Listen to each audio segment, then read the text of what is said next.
வஸ்து பரிச்சய சூன்யம். என்னன்னு கேட்டா, இப்ப இது செல்போனுங்களா, இது செல்போனா, இதை நான் கடவுள் முடிவு பண்ணிடுறேன்.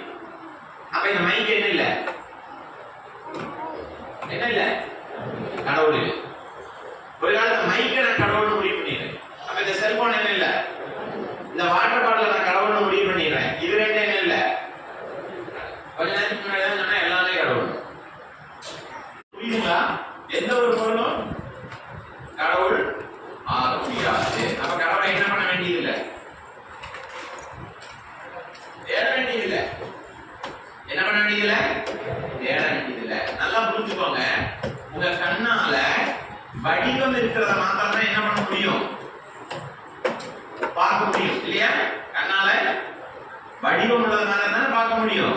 உபனிஷத் கடவுளை சொல்லும் பொழுது அதிருஷ்யம் சொல்லு. கடவுளை என்ன பண்ண முடியாது. நீ கண்ணை மூடி பார்க்கறேன்னு சொன்னீங்கன்னா என்ன அர்த்தம், ஏதோ கோளாறு இருக்குதுன்னு புரிஞ்சா? அது பார்க்க முடியாது. ஏன்னா அது கண்ணுக்கு சிக்கிற முடியாது, அதை சிந்திக்க முடியாது. அப்ப என்னதான் பண்ண முடியும்? ஏகாத்ம பிரத்யேசாரம் பிரபஞ்சோபசம் சாந்தம் சிவம் மங்களம் அத்வைதம் சதுர்த்தம் மன்யந்தே ஆத்மா சவிஞேயா.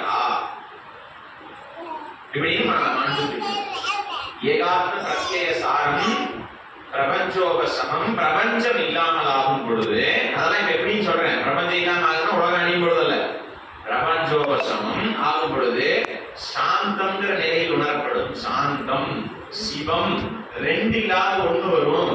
ஏகமேவ அத்விதீயம் ஏகநானாஸ்தி கிஞ்சிதம்ங்கிற ஒன்னே ஒண்ணு இருக்கும்.